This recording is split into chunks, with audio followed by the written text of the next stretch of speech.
Dear students, today I would like to introduce to you a very interesting phase of Indian history, which is usually known as the early medieval Indian history. The time frame for this phase is C 750 to C 1206. However, you will sometimes find that the historians are using the term CE or AD to refer to this period. Now, you may ask a question that what is this C or CE or AD? What do they refer to usually? C is usually meant to refer to circa, which is an approximation of the date. CE is the common era and AD is Anno Domini. These days, we usually use CE, that is the common era, to describe the period under discussion. So this early medieval Indian history is a much debated period, and several historians have expressed their opinion regarding this period. And what I would like to discuss here is that we find certain changes. Questions have been raised as to whether these changes were bringing in a kind of a discontinuity in the overall flow of Indian history. Whether there was certain discontinuity as introducing some kinds of disruptions. In this context, I would like to say that the eminent historian, Romila Thapar, she has coined a term, threshold times. Threshold time usually indicate a period which is in between. We are traveling from one set of time frame to another set of time frame. And what are the variables which is sort of deciding this time frame? Number one, the decline of the Gupta Empire, and number two, the consolidation of the Delhi Sultanate. So what is coming is that we are talking about a period in between, an intermediary period between the fall of the Gupta Empire and the coming of the Delhi Sultanate. So this is this threshold period.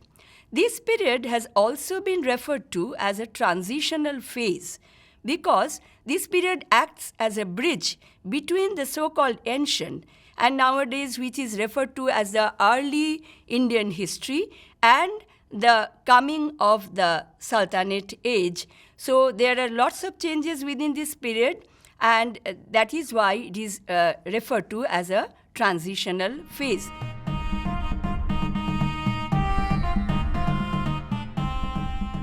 What are exactly the conditions of this transitional phase? So what I would like to point out within this context is that regarding both the nomenclature, that is the term early medieval, as well as the time frame, there has been a lot of debate among the historians. And apart from the term early medieval, several other terminologies have been used to describe this period, such as late classical, proto-medieval, medieval, and so on. So and from these different names, we can easily conclude that there are various interpretations regarding this period.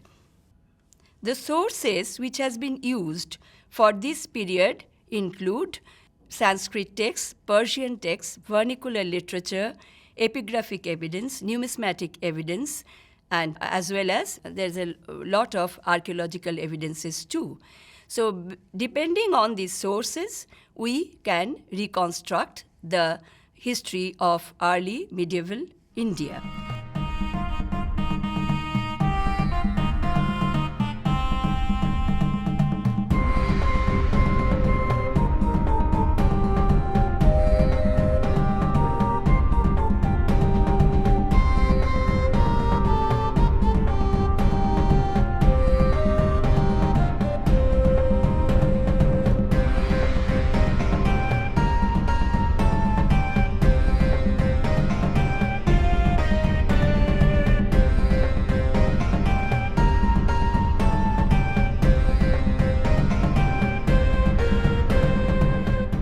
Now, I'll come to the general observations regarding this period. As I have already referred to, that there are several debates. Now I'll come to the general observations as offered by the historians. First, I'll talk about Ramila Thapar.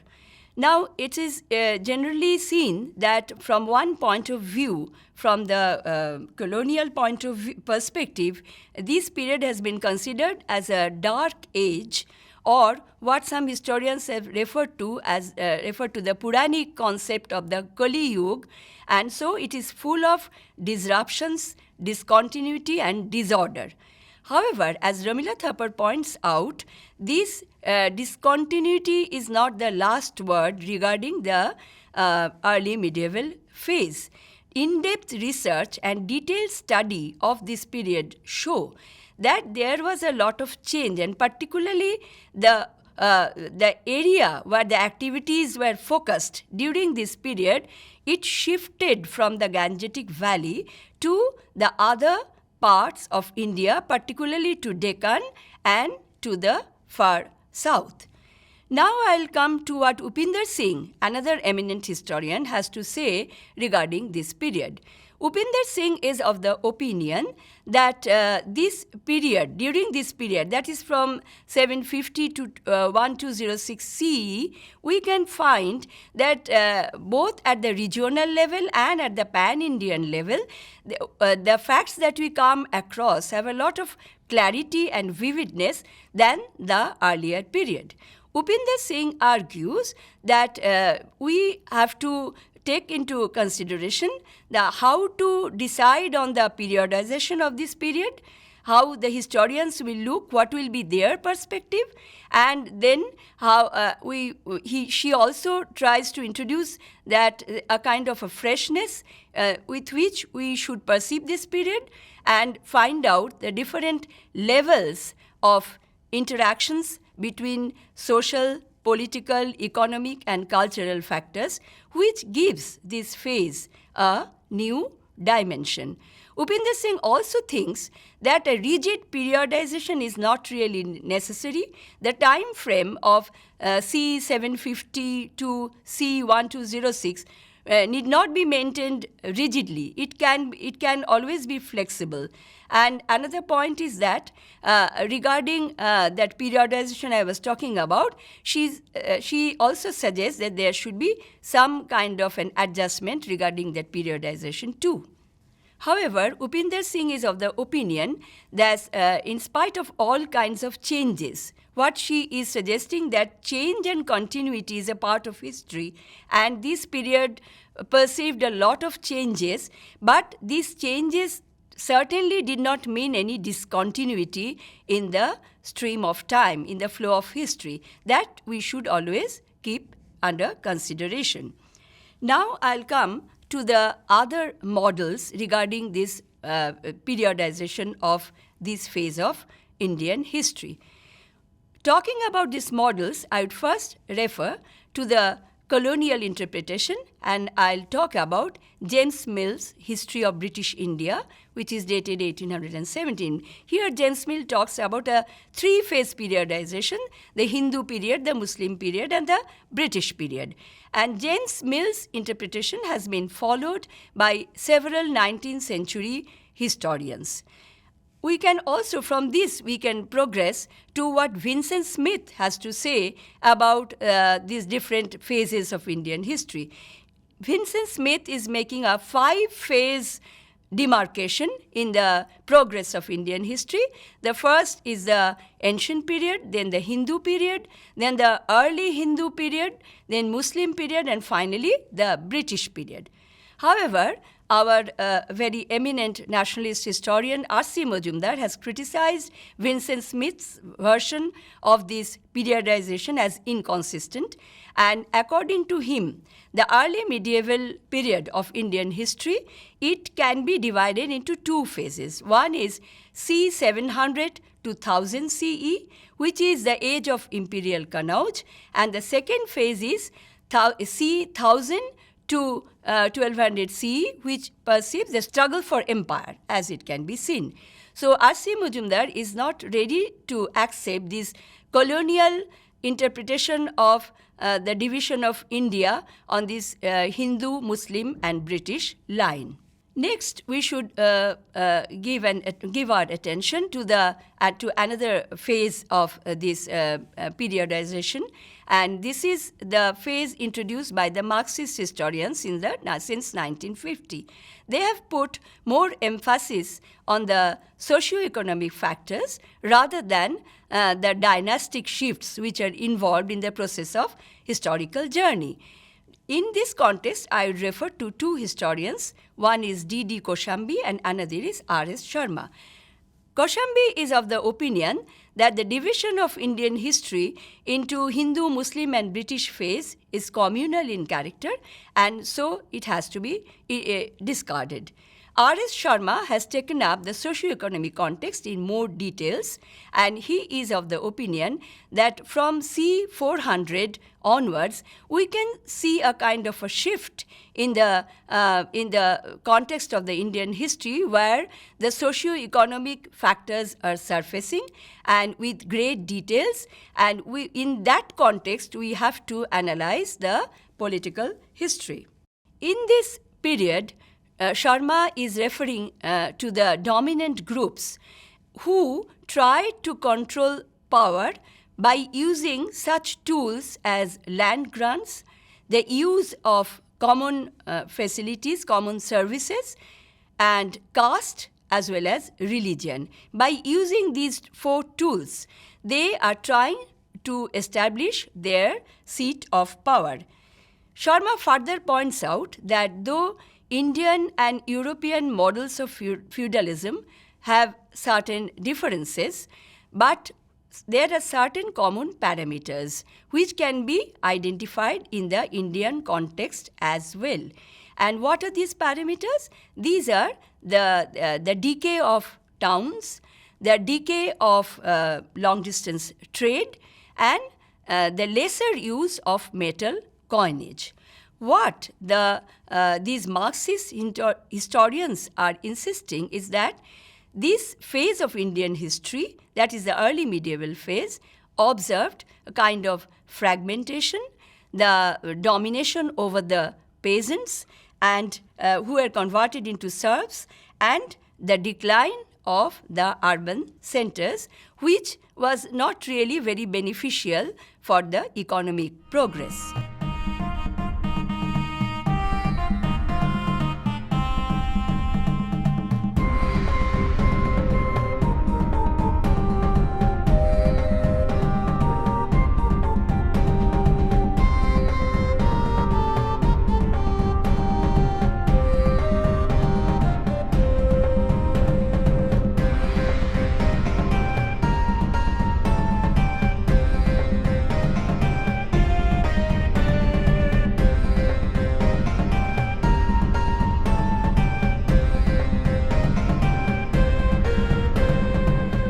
Contesting the view of the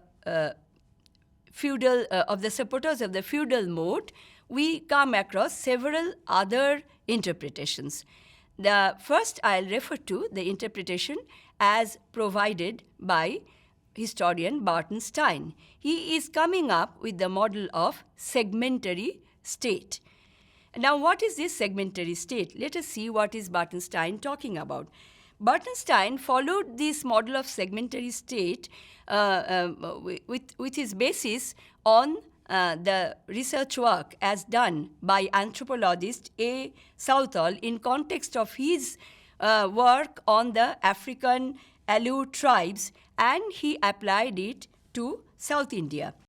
Analyzing the segmentary state, Stein has highlighted on the existence of several political centers, differentiation between political powers and sovereignty, the autonomous capacity of different pockets of powers which were coming up at this point of time, a single ritual center, and an anointed king who was recognized by lesser political parties.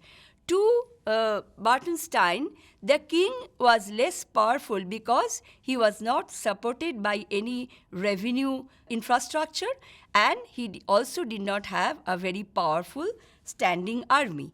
Barton Stein's model again has received several criticism. And in this context, I would refer to two more historians who have worked extensively on this period, and these two historians are Brojodulal Chattopadhyay and Hermann Kulke.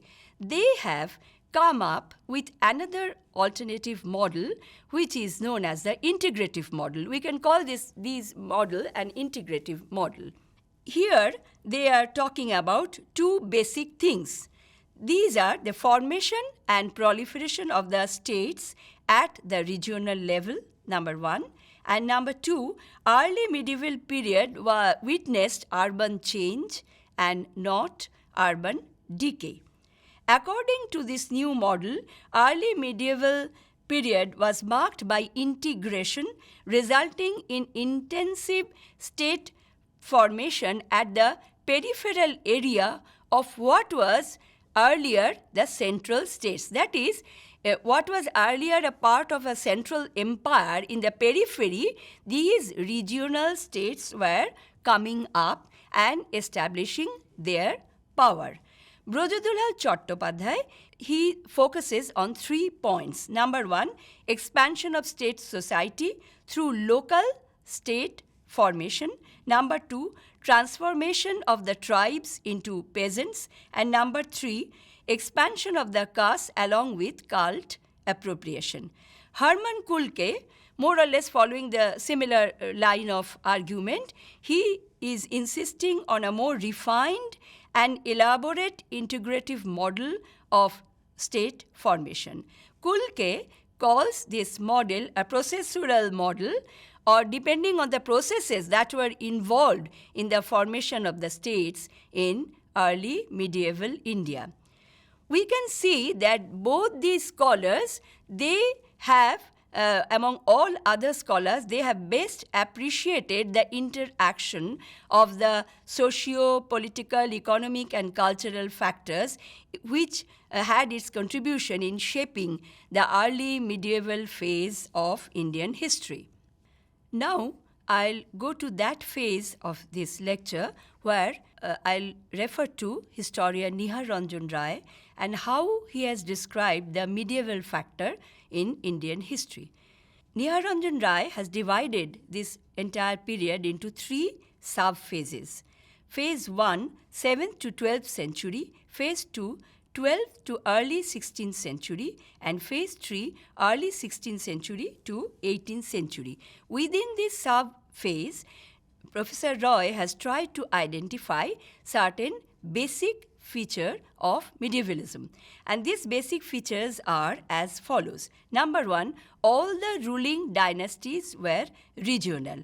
He has compared this to the coming up of the nation states in Europe. Number two, there was a change from money economy to natural economy.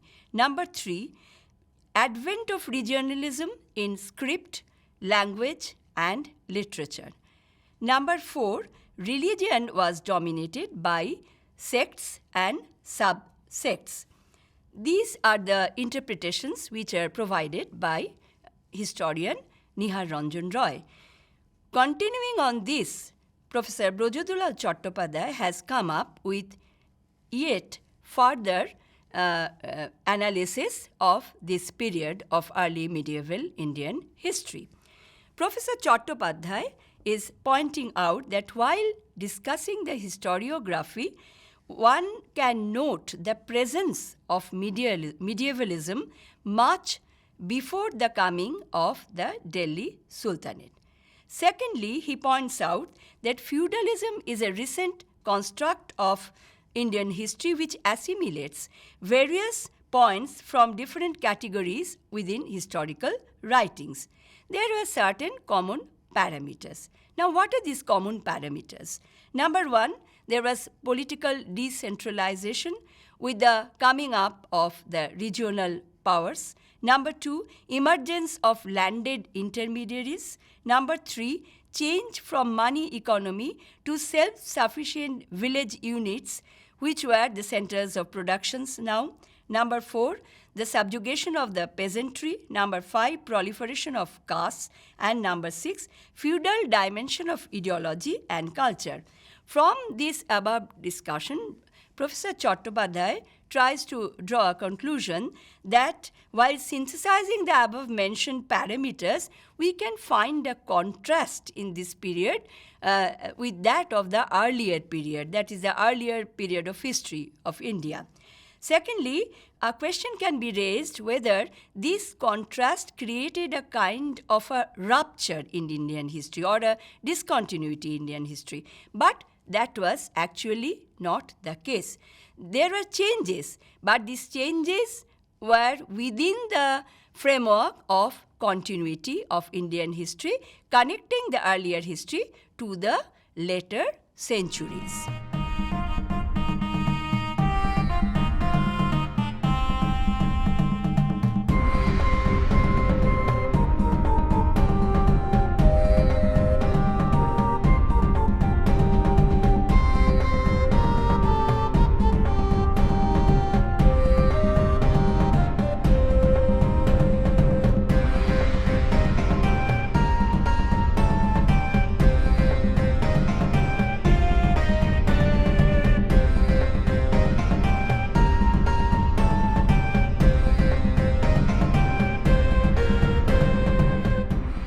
I'll talk about the approaches of some historians who are specifically dealing with South Indian history.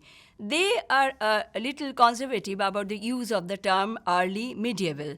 So what we find that a classical historian like Nilkantha Shastri or T.V. Mahalingam or A. Appadurai, they are avoiding the use of the term early medieval.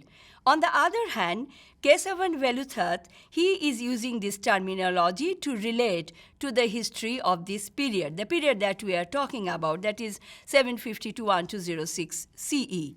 Bartenstein and Daud Ali, they also do not use the terminology early medieval, but they prefer medieval history instead. Lastly, I would refer to Manu V. Devadevan, who argues that this is the foundational phase reflecting the early medieval origin of Indian history. Now I come to Ranubir Chakraborty's sort of summing up of this entire debate on historiography of this period. Ranubir Chakraborty, the eminent historian, he is of the opinion that this diverse scholarly approach has enriched the Indian historiography. What are the points of similarities between this diverse approach? Number 1, early medieval Indian situation cannot be interpreted just in terms of dynastic shifts. There other factors has to be considered. Number 2, political, socio-economic and various cultural aspects, including the belief system, have to be examined in an integrated way. That's what Ranubir Chakraborty is trying to sum up. He is trying to sum up the entire situation as such. So now we come to the conclusion of our lecture, where I would like to point out certain basic points. So what do we see in this entire journey of today's lecture? Number 1, that in this phase of early medieval Indian history, there was definitely an absence of a central empire in the context of what we find during the Maurya age or the Gupta age or even for Harshavardhan. There was no such central expansive empire. In place of that, we find the rise of the regional powers. This regionalism is one of the basic and the most important factor of early medieval Indian history. And secondly, we here notice there are several interpretations and reinterpretations which are coming up with the as provided by the different historians, and the debates that keep on continuing even now, very live debates they are, very interesting debates, and they make this paper all the more interesting. Now, whether this phase was feudal or not, that also remains an open question. Whether there should be any strict periodization or not, that too remains an open question. What is required is that a very meaningful understanding of all the debates and discussions so that one can get a very vivid and clear idea about the history of early medieval India.